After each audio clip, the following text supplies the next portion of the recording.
ಬದುಕಂದ್ರನ ಹಂಗದ, ಇದ್ದಂಗಿರಬೇಕು ಇಲ್ದಂಗಿರಬೇಕು. ಸದಾಶಿವ ಕರೆದಾಗ ಸುಮ್ಮನೆ ಎದ್ದು ಹೋಗೋಂಗಿರ್ಬೇಕು.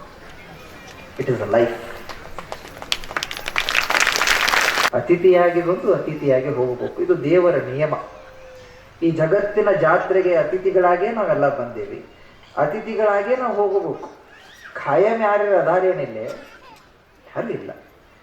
ಮತ್ತು ನಿಮ್ಮ ಮನೆಯಾಗೇನು ಹಿಂದಿನ ಹಿರಿಯರ ಅತಿಥಿಗಳಾಗಿ ನಿಮ್ಮ ಅಜ್ಜ ಮುತ್ತಜ್ಜ ಎಲ್ಲರೂ ಬಂದಾರಲ್ಲ, ಅವ್ರು ಏನಾರು ಅದಾರ ಅನಿಸುತ್ತೆ ಇಲ್ಲ.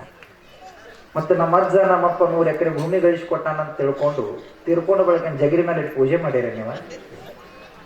ಹುಗದ ಬಂದೆ ಇಲ್ಲ, ಸುಟ್ಟು ಬಂದೆ. ಅಂದ್ರೆ ಇದ್ರ ಅರ್ಥ ಖಾಯಂ ಯಾರೂ ಇಲ್ಲ, ಹೋಗೋರು ಎಲ್ಲರು. ಹಂಗ ಹೋಗಬಾರ್ದು ಅನ್ನೋ ಕಾರಣಕ್ಕೆ ಈ ಪ್ರವಚನ ಕಾರ್ಯಕ್ರಮಗಳು. ಆಗ್ಲೇ ಹೇಳಿನಲ್ಲ, ಇದ್ದಂಗಿರಬೇಕು ಇಲ್ಲದಂಗಿರಬೇಕು, ಸದಾಶಿವ ಕರೆದಾಗ ಎದ್ದು ಹೋಗೋಂಗಿರ್ಬೇಕು. ಹಂಗ ಎದ್ದು ಹೋದ್ರೆ ನಡೆಯಂಗಿಲ್ಲ. ಮತ್ತೇನು ಮಾಡ್ಬೇಕ್ರಿ?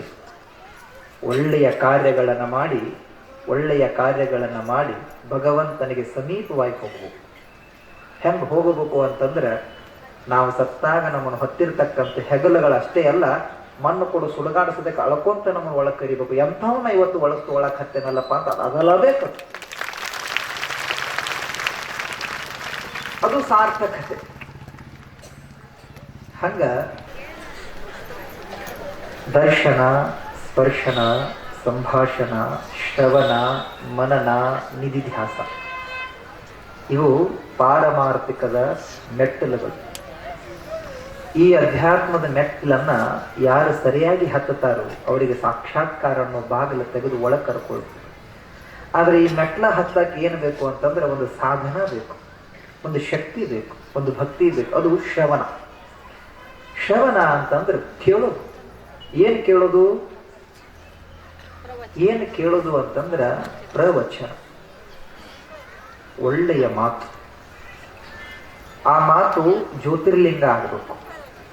ಆ ಮಾತು ಸ್ಫಟಿಕದ ಸಲಾಖೆ ಹಂಗಿರಬೇಕು. ಆ ಮಾತು ತಮ್ಮಂದೊಬ್ಬ ಜ್ಯೋತಿ ಹಂಗಿರಬೇಕು. ಅಂದ್ರೆ ಆ ಮಾತು ದೀಪ ಹಚ್ಚೋಂಗಿರಬೇಕು ಹೊರತು ಇನ್ನೊಬ್ಬರ ಮನೆಗೆ ಬೆಂಕಿ ಹಚ್ಚೋಂಗಿರಬಾರ್ದು. ದೀಪ ಹಚ್ಚೋ ಮಾತು ಯಾರು ಕೇಳ್ತಾರ ಅವ್ರು ಬೆಳಕಾಗಿ ಹೋಗ್ತಾರೆ. ಮತ್ತು ಈ ಮಾತನ್ನ ಬ್ಯಾರೆದವ್ರ ಮಾತು ಕೇಳಿದ್ವಿ ಅಂತಂದ್ರೆ ಬೆಂಕಿ ಹಚ್ಚೋ ಪರಿಸ್ಥಿತಿ.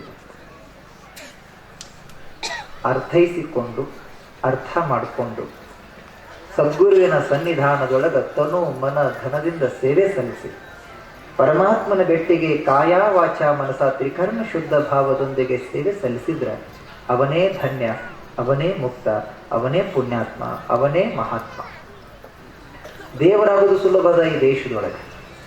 ಆದ್ರೆ ಏನು ಮಾಡೋದು? ಮೈ ಒಳಗೆ ದೇವರು ಬರೋದಕ್ಕೆಂದ್ರೆ 10 ದೆವ್ವಗಳ ಬರಕತ್ತ. ಅದು ಅಜ್ಞಾನ.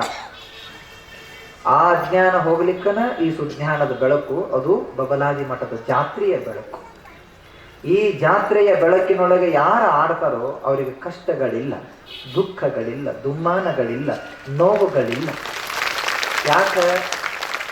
ಯಾಕ ಇಲ್ಲ ಅಂತಂದ್ರೆ, ಅಭಯ ಹಸ್ತವ ಕೈ ಚಾಚಿ ಅನುಗ್ರಹ ಮಾಡತಕ್ಕಂಥ ಕೈಗಳೇನದಾವಲ್ಲ ಶಿವಯಪ್ಪನ ಅಜ್ಜನವ್ರ ಕೈಗಳು, ಅದು ಅಕ್ಷಯ ಪಾತ್ರೆ ಹೊರತು ಭಿಕ್ಷೆಯ ಪಾತ್ರೆಯಲ್ಲ. ಆ ಕೈಯಿಂದ ಅನುಗ್ರಹ ತೆಗೆದುಕೊಂಡಿರ್ತಕ್ಕಂಥ ಪ್ರತಿಯೊಬ್ಬನೂ ಮುಕ್ತನಾಗ್ತಾನೆ. ಅದು ಮಂತ್ರಕಾಯ, ಅದು ಪಿಂಡಕಾಯವಲ್ಲ, ಮಂತ್ರಕಾಯ. ನಿತ್ಯವೂ ಕೂಡ ಸ್ಮರಣೆಯಲ್ಲಿ, ಸದ್ಗುರುವಿನ ಸ್ಮರಣೆಯಲ್ಲಿರ್ತಕ್ಕಂತಹ ಮಹಾಶರೀರ. ಆ ಶರೀರದ ಒಂದೊಂದು ಉಸಿರು ಕೂಡ ಮಂತ್ರಮಯವಾಗಿರ್ತದೆ. ಮುಂದೆ ಬಂದ ಆ ಶಿಷ್ಯ, ಆ ಅಭಕ್ತ, ಆ ಭುವಿ ಆ ಗುರುವಿನ ಪಾದಕ್ಕೆ ಹನಿ ಹಚ್ಚಿದ ಅಂತಂದ್ರೆ ಶಾಕ್ ಹೊಡೆದಂಗ ಆಗ್ತದೆ. ಯಾಕೆ ಆಗ್ತದ ಅಂತಂದ್ರೆ, ಒಳಗಿರುವ ಅಜ್ಞಾನಗಳನ್ನೆಲ್ಲ ಗುರು ತನ್ನ ಪಾದದ ಮೂಲಕ ತಗೊಂಡು ಅವನಲ್ಲಿರ್ತಕ್ಕಂಥ ಜ್ಞಾನವನ್ನ ತಿಳಿಗೇರಿತಾನೆ. ಅಂತಹ ಮಹಾತ್ಮರು ನಿಲ್ಲಿಸಿರ್ತಕ್ಕಂಥ ಕ್ಷೇತ್ರವೇ ಈ ಬಬಲಾದಿಯ ಮಠ. ಈ ಪುಣ್ಯಮಯ ಕಾರ್ಯಕ್ರಮದಲ್ಲಿ ನೀವೆಲ್ಲ ಭಾಗಿಯಾಗಿದ್ದೀರಿ, ನೀವೆಲ್ಲ ಮುಕ್ತರೆ, ನೀವೆಲ್ಲ ಧನ್ಯರೇ. ಆದ್ರೆ ಏನ್ ಮಾಡೋದು? ಕೇಳ್ತೀರಿ, ಹ್ಞೂ ಅಂತೀರಿ, ಚಪ್ಪಾಳೆ ತಡ್ತೀರಿ, ಏನ್ ಹೇಳಿದ್ರಿ, ಭಾರಿ ಹೇಳಿದ್ರಪ್ಪ ಅಂತೂ ಅಂತೀರಿ. ಎಲ್ಲಿ ಮಠ? ಅದು ಅಲ್ಲಿ ಹೋಗೋ ಮಠ.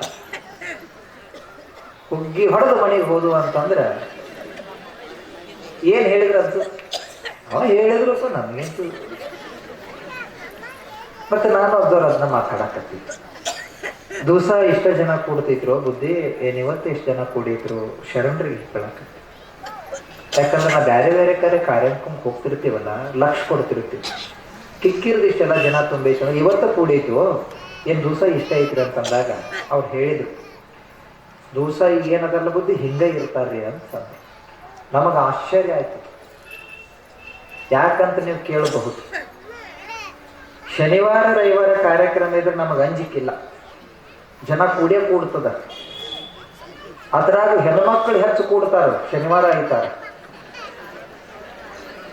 ಸೋಮವಾರದಿಂದ ಶುಕ್ರವಾರ ಕಾರ್ಯಕ್ರಮ ಮಾಡ್ರಿ, 10 ಮಂದಿ ಹೆಣ್ಮಕ್ಳು ಇರುತ್ತೆ. ಯಾಕ್ರಿ ಅಂತಂದ್ರೆ ಧಾರಾವಾಹಿಗಳು ಚಲೋ ಆಗ್ತಾವ. ಮತ್ತ ರವಿವಾರ ಐತಾರ ಅಪ್ಪಗಳು ಸಿಗೋದಿಲ್ಲ, ಗಂಡು ಮಕ್ಕಳು ಸಿಗೋಂಗಿಲ್ಲ. ಯಾಕ? ವಾರ ದುಡಿದು ಮೈ ನೋವಾಗಿರ್ತದೆ, ಹಗರು ಮಾಡ್ಕೊಂಡ್ ಬರಕ್ ಔಷಧ ಅಂಗಡಿ ಹೋಗಿರ್ತದೆ.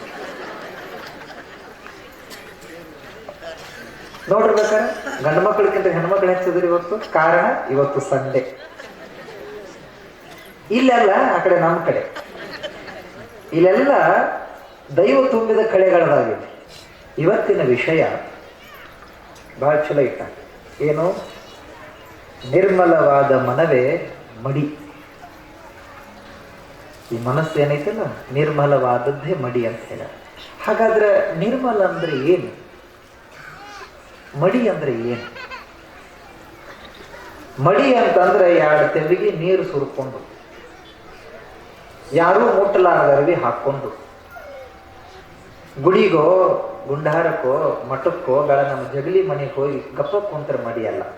ಕಾರಣ ಮಡಿವಾಳರು ಬಹಳ ಚಂದ ಹೇಳ್ಯಾರ. ಕರಗದ ಮಡಿವಾಳಪ್ಪ, ಮನಸ್ಸು ಒಂದು ಸುದ್ದಿದ್ರೆ ಎಲ್ಲ ಮಡಿತಮ್ಮ, ಇಲ್ಲದಿದ್ರ ಕಾಲು ಮಡಿ ಆಗ್ತದ ಅಂತ ಹೇಳ. ಈ ಮನಸ್ಸು ನಿರ್ಮಲವಾಗಬೇಕಂದ್ರೆ ಏನು ಮಾಡಬೇಕು? ಹೊಲದಾಗ ಬೆಳಿ ಬರ್ಬೇಕಂದ್ರೆ ಏನ್ ಮಾಡ್ಬೇಕ್ರಿಪ್ಪ?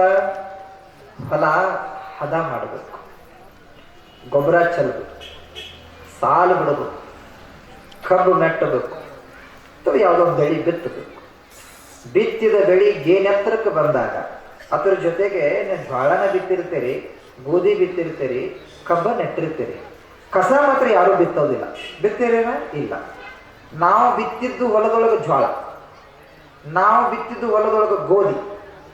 ಆ ಗೇನೆತ್ತರಕ್ಕೆ ಬರಗೊಳಕ ಅದ್ರ ಜೊತೆ ಚೋಟುದ್ದು ಕಸ ಬರ್ತಿರ್ತವೆ. ಯಾರು ಬಿತ್ತಾರ ಅದನ್ನ? ಯಾರು ಇಲ್ಲ.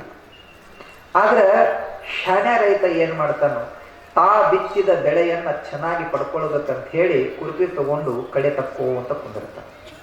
ತೆಗಿತಾನೆ ಇಲ್ಲ. ಯಾಕೆ ತೆಗಿತಾನಂತಂದ್ರೆ ಬೆಳಿ ಜೊತೆ ಕಸ ಇತ್ತು ಅಂತಂದ್ರೆ ಬೆಳಿ ಪೂರ್ಣ ಬರೋದಿಲ್ಲ. ಯಾಕ? ಅದಕ್ಕೆ ಹಾಕೋ ಲಾಗೂಡ, ಔಷಧ, ಗೊಬ್ಬರ ಕಸ ತಿಂತದನ್ನೋ ಕಾರಣಕ್ಕೆ.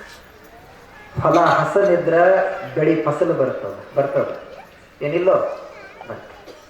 ಮತ್ತು ಹೊಲ ತುಂಬ ಕಸ ಇತ್ತು ಅಂದ್ರೆ ಬೆಳಿ ಬರೋದೇ ಇಲ್ಲ.